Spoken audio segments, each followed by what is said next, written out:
Hello students, next topic करते हैं। हमारा आज का टॉपिक होगा नरेशन। टेंसेस पढ़ चुके हैं, नरेशन देखिए। नरेशन पढ़ने में बिल्कुल भी दिक्कत नहीं आएगी। बढ़ते हैं आगे। सबसे पहले नरेशन क्या होता है, मैंने आपको पहली वाली क्लास में एक चीज़ बताई थी कि आप कोई भी टॉपिक पढ़ते हैं उससे पहले आपको डेफिनेशन पता होनी चाहिए। नरेशन क्या होता है? नरेशन आपने सभी ने करा हुआ है, नरेशन आपने सभी ने देखा हुआ है। डायरेक्ट एंड इनडायरेक्ट, यही होता है, राइट। डायरेक्ट टू इनडायरेक्ट या फिर इनडायरेक्ट इनटू डायरेक्ट, इसी को बोला जाता है नरेशन। अब डायरेक्ट जो होता है वो क्या होता है? डायरेक्ट सेंटेंस क्या होता है? जो मैं या फिर सेकंड पर्सन है कोई, मैं उससे बात कर रही हूँ, वो डायरेक्ट होता है। हम दोनों की बात वो जाके तीसरी को बताए, यानी चुगली करे, है ना। चुगली करे तो वो जो चुगली करना होता है उसको बोलते हैं इनडायरेक्ट स्पीच। ठीक है, आगे बढ़ते हैं। देखिएगा, समझिएगा अच्छे से। ऑप्टेटिव सेंटेंसेस क्या होते हैं? ऑप्टेटिव सेंटेंसेस जो होते हैं वो आपको प्रे दिखाते हैं कि किसी के लिए प्रे करना, विश करना। एक तरीके से आप ये मान लीजिए कि फीलिंग्स, एक तरीके से आप मान लीजिए फीलिंग्स। किसी के लिए आप दुआ देते हैं, किसी को कर्ज करते हैं, वो फीलिंग्स में ही तो आता है, राइट जी।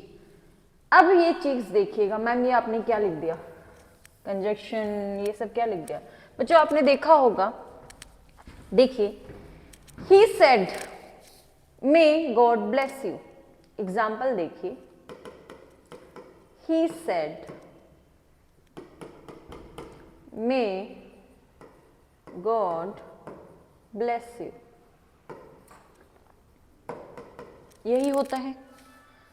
उसने कहा कि मे गॉड ब्लेस यू, ठीक है। अब ये जो कंजक्शन है, ये जो कंजक्शन है, यहां पे क्या कंजक्शन लेगा? दैट लेगा, दैट कंजक्शन लेगा।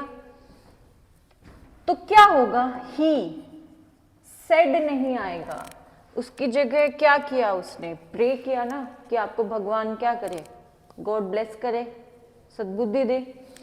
तो ही prayed, he prayed.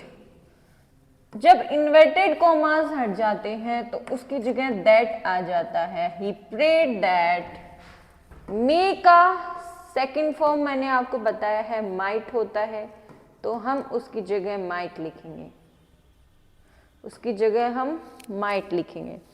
He prayed that might, नहीं, माइट जो आएगा वो पहले नहीं आएगा। आप देखिए, गॉड पहले आएगा, जो मे है वो आगे नहीं आएगा, क्योंकि अगर मे यहां पे तो ऐसा बिल्कुल भी जरूरी नहीं है कि माइट पहले आए, नहीं। He prayed that God might bless me, bless me. You यहां से यू का कन्वर्जन मी में हो जाएगा। He prayed that God might bless me, ठीक है। अब ये जो ये सब ये क्या है मैम, ये क्या समझ में नहीं आ रहा? सब्जेक्ट है, ऑब्जेक्ट है और नो चेंज आता है।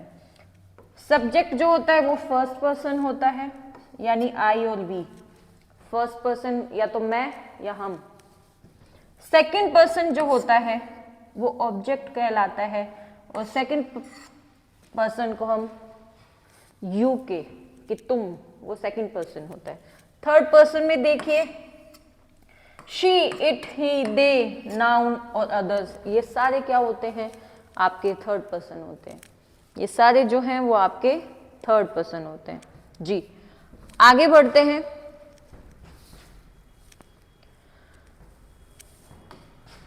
इससे ये देखिए, इससे पहले मैं आपको ये करवाना चाहूंगी।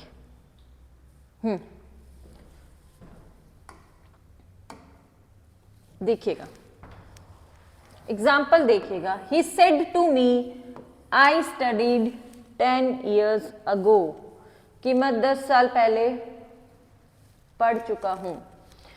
बच्चों जहां भी सेड टू दिख जाए वहां पे ये आपको कन्वर्ट करना है टोल्ड में, ये आपको कन्वर्ट करना है टोल्ड में। अगर से टू दिख जाए, अगर से टू दिख जाए तो आप किस में कन्वर्ट करेंगे? आप किस में कन्वर्ट करेंगे? टेल में। आप किस में कन्वर्ट करेंगे? टेल में। ठीक है, इसी का एग्जाम्पल है ये, देखिएगा। He told me that, he said to का चेंज हो गया टोल्ड, मी का मी, इन्वर्टेड कॉमर्स हटा दिए गए, उसकी जगह दैट आ गया, आई की जगह ही आ गया। Had studied, had studied, had के बाद में आपने देखा होगा, हैड के बाद में हमेशा वर्ब की थर्ड फॉर्म आती है, हैड के बाद में हमेशा वर्ब की थर्ड फॉर्म आती है। Had studied there, had studied there 10 years before, ago की जगह हमने बिफोर लिख लिया है, अगो की जगह हमने बिफोर में चेंज कर दिया गया, चेंज कर दिया है। ठीक है, देखिएगा, इससे पहले मैं आपको बताती हूं, यहां पे आइए सेकंड स्लाइड में। मैंने आपको बताया से टू जो है वो टेल में हो जाएगा, जहां पे टू लगा है। ऐसा नहीं हो ही से दैट, ही से you are looking beautiful, you are looking beautiful, he said, या he says, says आएगा he के साथ, he says। तो ऐसा नहीं हो आप इसको उठा के टेल कर दो, नहीं, ये गलत होगा। अगर यहां पे he says to me, यानी सेज टू, जब ये आए तो आपको यहां पे टेल्स लिखना है, तब आपको यहां टेल्स लिखना है। लेकिन अगर खाली से टू आए, if we use only said to, then tell will come, then tell will come. समझ में आया एस का डिफरेंस? देखिए, सेड टू है उसको हम टोल्ड में कन्वर्ट करते हैं, डायरेक्ट टू इनडायरेक्ट स्पीच पे। देखिएगा, if reporting verb is in present, future, time, place, reported speech does not change. Ma'am अभी रिपोर्टेड स्पीच क्या होता है देखिए, इसी में देख लीजिए, ही सेज टू मी, ये वाला जो है वो रिपोर्टेड वर्ब कहलाता है, ये वाला रिपोर्टेड वर्ब कहलाता है, और आपका ये वाला सेंटेंस है वो रिपोर्टेड स्पीच कहलाता है। वापस अच्छे से देखिए, इसमें सारा कुछ मिल गया है।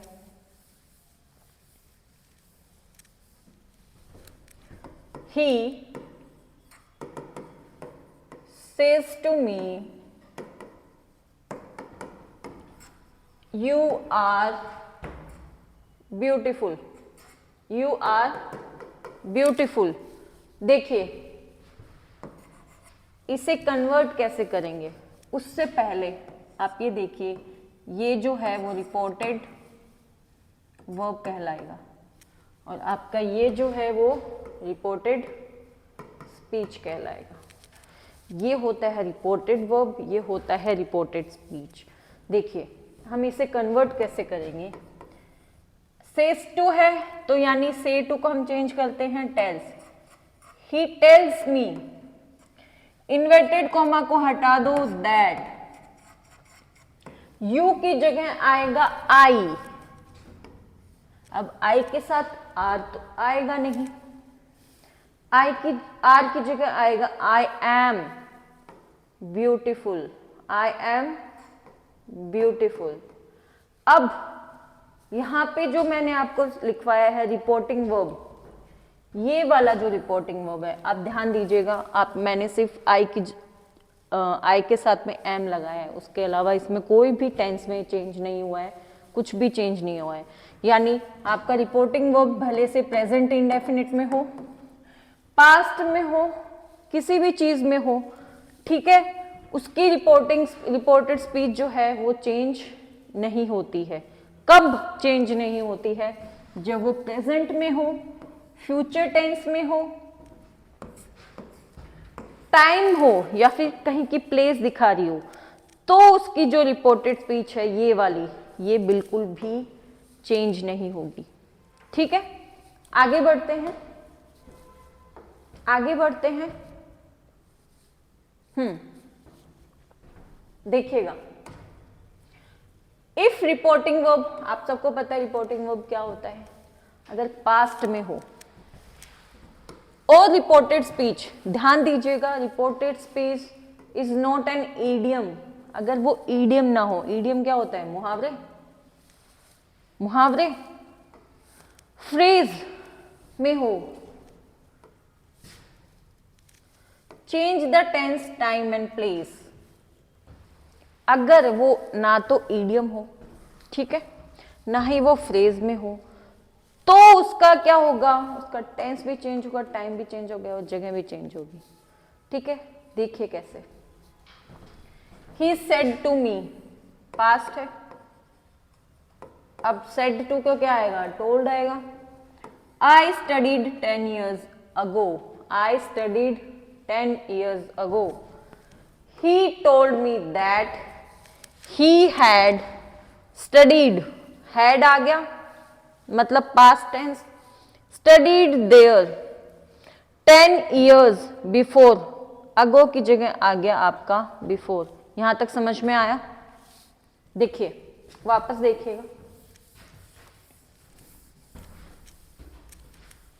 If reporting verb is in past time, reporting verb कौन सा होता है? रिपोर्टिंग वर्ब यही होता है, यही होता है, रिपोर्टिंग वर्ब यही होता है, और ये आपका रिपोर्टिंग स्पीच होता है। If reporting verb is in past time, reported speech is not an idiom. ये कंडीशन है, ये बच्चों कंडीशन है, ये कंडीशन दिखाता है कि जब रिपोर्टिंग वर्ब जो है वो पास्ट टाइम में हो और रिपोर्टेड स्पीच ना ही तो ईडियम हो, ना ही कोई फ्रेज हो, तो उसका टेंस भी चेंज होगा, टाइम भी चेंज होगी और उसकी प्लेस भी चेंज होगी। ठीक है, देखा आपने यहाँ पे, he told me that he had studied there 10 years before. अब ये अगो का बिफोर क्यों आया, ये मैं आपको आगे बताती हूँ, आगे देखिए। Change in tenses, change in tenses,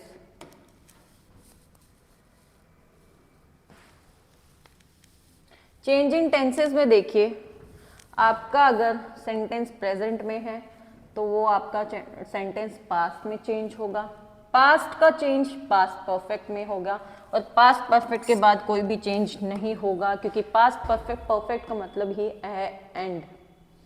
अब जब एंड आ गया तो उसके बाद कहाँ जाओगे? दीवार फांद के तो नहीं जाने वाले, तोड़ के तो नहीं जाने वाले। यानी प्रेजेंट को चेंज करोगे, जो कोई भी प्रेजेंट सेंटेंस होगा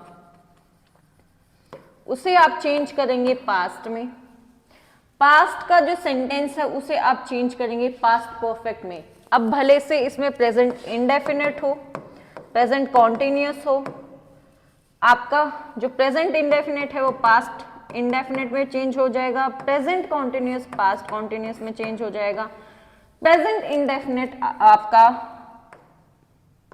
प्रेजेंट परफेक्ट में चेंज हो जाएगा, और जो पास्ट कॉन्टिन्यूअस है वो आपका पास्ट परफेक्ट में चेंज हो जाएगा। यहां तक समझ में आया बच्चों? ये बिल्कुल दिमाग में बिठा लेना ये वाली चीज, क्योंकि नरेशन इंपॉर्टेंट है आपके सब्जेक्ट के लिए, आपके सिलेबस में बहुत ही इंपॉर्टेंट रोल रखता है ये। आगे बढ़िए, चेंज इन टाइम, अब आपको समझ में आएगा ऐसा क्यों हुआ। देखिए,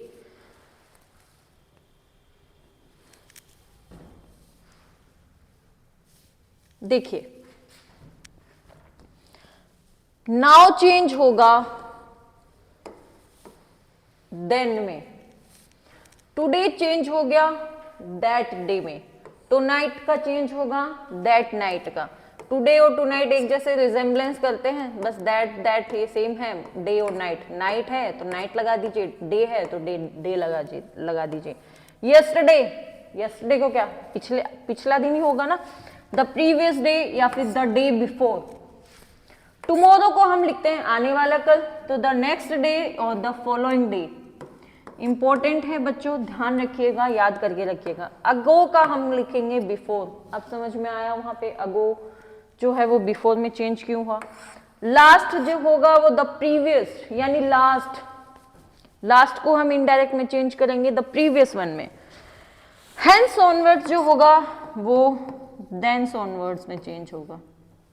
करेक्ट कीजिएगा इसको, हेंस ऑनवर्ड्स जो है वो देन्स ऑनवर्ड्स में चेंज होगा। ठीक है, आगे बढ़ते हैं। इंटेरोगेटिव, ये इंटेरोगेटिव पीछा क्यों नहीं छोड़ रहा मैम? नहीं छोड़ेगा। इंटेरोगेटिव सेंटेंसेस में क्या होता है, देखिए इनडायरेक्ट स्पीच में कभी भी इन्वर्जन नहीं आता है। He said to me are you coming, क्या तुम आ रहे हो? इनडायरेक्ट को कैसे लिखेंगे? ही आस्क्ड मी, भाई पूछा ही तो है कि तुम आ रहे हो क्या। अच्छा, अब इस सेड को देख के टोल्ड नहीं करना, टोल्ड नहीं करना यहां पे बिल्कुल भी। ही आस्क्ड मी, अगर आपसे आपका दोस्त पूछता है कि तुम आज शाम को आ रहे हो, तो उसने क्या किया? पूछा ना, तो it will be written as asked, not told. बिल्कुल भी कंफ्यूज नहीं होना यहां पे। He asked me, inverted comma की जगह if I was coming, if I was coming, कि क्या मैं आ रहा था। वॉज पास्ट में चला गया, प्रेजेंट का सेंटेंस था, पास्ट में चेंज हो गया।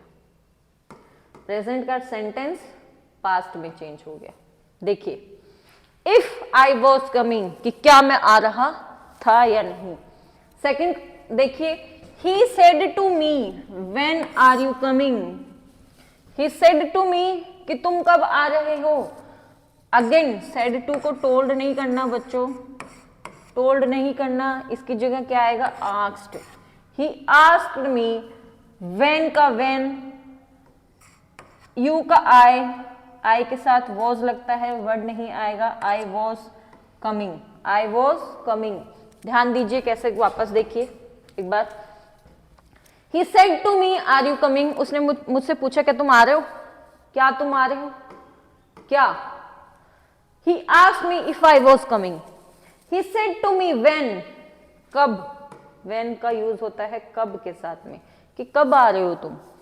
ही आस्क्ड मी व्हेन, व्हेन को एज इट इज उतार दो। मैम यहाँ पे आर की जगह जो इन्वर्टेड कॉमास है उसमें आपने इफ लगाया, और यहाँ पे आपने इन्वर्टेड कॉमास में कुछ भी नहीं लगाया। इन्वर्टेड कॉमास में इस वजह से नहीं लगाया क्योंकि वो आपसे ये पूछ रहा है।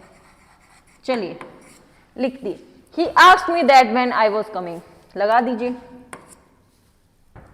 मतलब ये अंडरस्टूड है कि बच्चों व्हेन से पहले दैट है, तो आपको वो लगाने की जरूरत नहीं है। हाँ, आपको ऑप्शन में दैट मिलता है, आप उसे टिक कर दीजिएगा, व्हेन आई वाज कमिंग।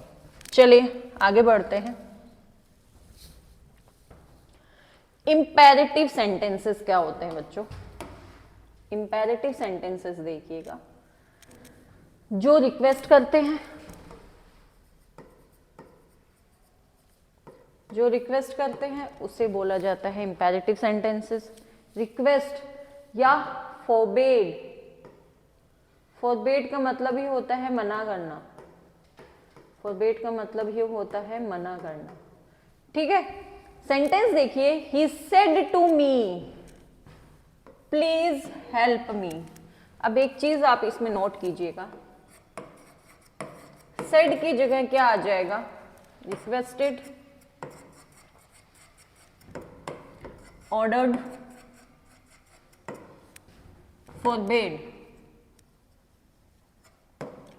ठीक है, सेड की जगह ये आ जाएगा।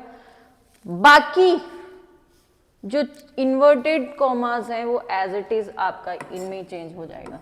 आपको ना दैट लगाने की जरूरत है, हाँ आपको जो लगाने की जरूरत है वो है टू। आप यहाँ पे टू यूज करते हैं, जैसे आपने ऑपरेटिव में जो है वो दैट यूज किया था, आपने दैट यूज किया था। दैट क्या है बच्चों? कंजक्शन है। टू क्या है बच्चों? कंजक्शन है। तो जो कंजक्शन आप इंपेरेटिव सेंटेंसेस में यूज करेंगे वो टू करेंगे। आगे बढ़ते हैं। He said to me, please help me। अब प्लीज क्या होता है? Please give me your pen, क्या रिक्वेस्ट करना होता है ना। तो आप क्या लिखेंगे? He requested me to help him।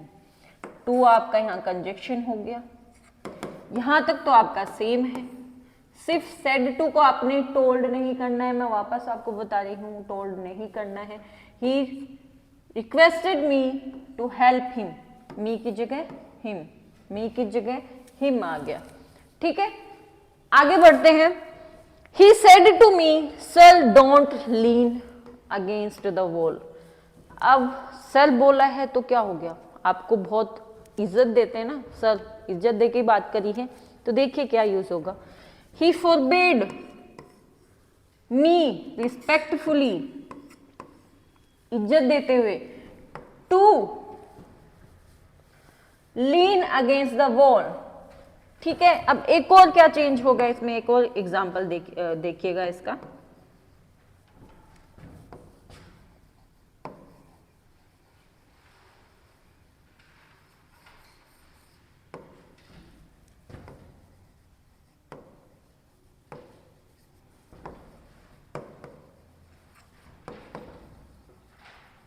lean against the wall।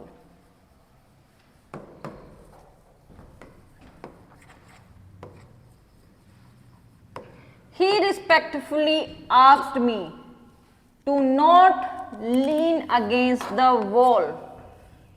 उसने मुझे इज्जत देते हुए ये बोला कि मैं, लीन अगेंस्ट क्या होता है? ऐसे लगना, ऐसे करके खड़े होते काफी लोग, ऐसे लगना, कि not lean against the wall. ठीक है, ये भी सही है बच्चों। यहाँ पे नोट क्यों नहीं आया? क्योंकि फोरबिड ही क्या होता है? मना करना। मैंने आपको अभी बताया फोरबिड का ही मतलब होता है मना करना। ठीक है, आगे बढ़ते हैं।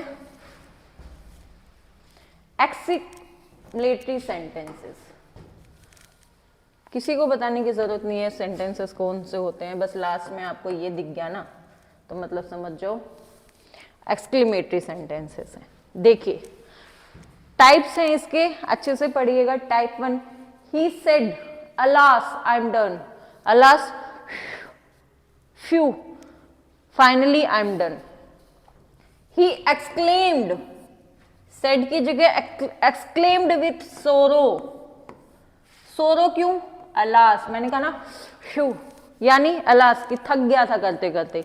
That he was undone, okay sorry undone, कि मैं अभी तक काम, मैंने अपना, अब तुम क्लास में जाते हो, मैथ के टीचर ने होमवर्क करने को दिया, किया नहीं, तो रोगे ना दोस्त के सामने कि मैंने तो आज किया नहीं है, आज पता नहीं सर क्या करेंगे मेरे साथ में। तो बस वही है एक्सक्लेम्ड, उसने सोरो के साथ यानी दुख भरे अभाव में क्या कहा कि वो अभी तक उसने काम पूरा नहीं किया है। सेकंड जो टाइप है वो मूड बेस्ड है। आपके मूड स्विंग्स होते हैं, कभी गुस्सा आता है, कभी खुशी होती है, कभी इरिटेट होते हो। He said a beggar and this attitude, ऐसा नहीं बोलते अरे इतना तो इसमें कुछ है नहीं जितना ही उछल रहा है, ऐसा बोलते हैं क्यों उछल रहे? तो बस वही मूड बेस्ड कि आप मान के चलिए आप 12वीं क्लास में पढ़ते हैं और आप फरारी लेके चले जाए स्कूल में, तो लोग बच्चे क्या कहेंगे? 10वीं क्लास का बच्चा और फरारी, ये होता है मूड। ठीक है, he said a beggar and this attitude, क्या बेगर क्या होता है? भीख मांगने वाला, भीख मांगने वाला और इतना एटीट्यूड, किस चीज का एटीट्यूड है भाई? ऐसा क्वेश्चन होता है तो क्या लिखेंगे? He exclaimed that, inverted commas की जगह that, a beggar should not have that attitude. आप ये लिखेंगे ना कि should not have that attitude. Should not क्यों? कि ऐसा एटीट्यूड नहीं होना चाहिए, आप भिखारी हैं, आप भिखारी का इतना एटीट्यूड नहीं होना चाहिए, इसका मतलब ये है। समझ में आया कैसे कन्वर्ट करना है? आगे बढ़ते हैं। टाइप 3 देखिए, टाइप 3 देखिए, he said what a beautiful city Shimla is. आप बोलते ना कि शिमला बहुत ही सुंदर है, गोवा, काफी बच्चों को गोवा पसंद होगा, जिनको गोवा पसंद है वो गोवा ले लीजिए। गोवा कितनी सुंदर जगह है। तो एक तरीके से यही तो है कि शिमला इज, आप शिमला को शिमला ऐसे भी लिख सकते हैं, Shimla is a very beautiful city. तो इसको आप इन उसमें क्या करेंगे, he exclaimed that Shimla is a very beautiful city, he exclaimed that Shimla is a very beautiful city. अब एक चीज ध्यान रखिएगा कि जो एक्सक्लेम्ड है ना वो एज इट इज रखिएगा। एक्सक्लेम के बाद में या तो विथ सोरो लिखिए या फिर विद जॉय लिखिए। अगर खुश हैं तो जॉय के साथ में, अगर दुखी हैं तो विद सोरो। ठीक है, देखिए आगे, शी सेड व्हाट नॉनसेंस, क्या बेहुदगी है ये, क्या बदतमीजी है।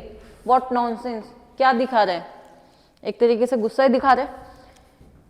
He she exclaimed that it was nonsense, या फिर शी एक्सक्लेम्ड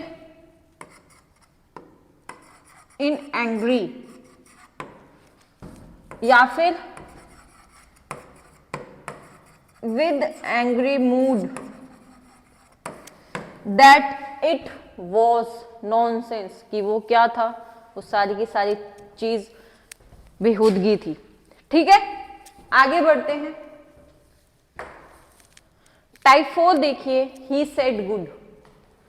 आपको आपके टीचर ने अप्रिशिएट किया गुड बोल के, तो आप क्या बोलेंगे, ही अप्रिशिएटेड हर, या फिर हिम।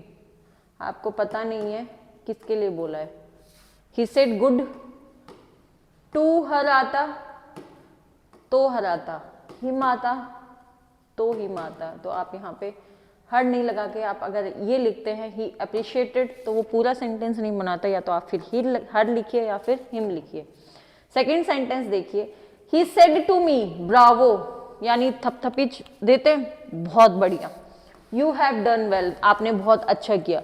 ही अपलोडेड, थपथपी, ही अपलोडेड। डिफरेंस देखिएगा ब्रेवो और गुड का, डिफरेंस देखिएगा। ब्रेवो यानी अपलोडेड, उसको थप्पी दी, आपको बोलते ना बहुत अच्छा, बहुत बहुत बढ़िया किया आपने।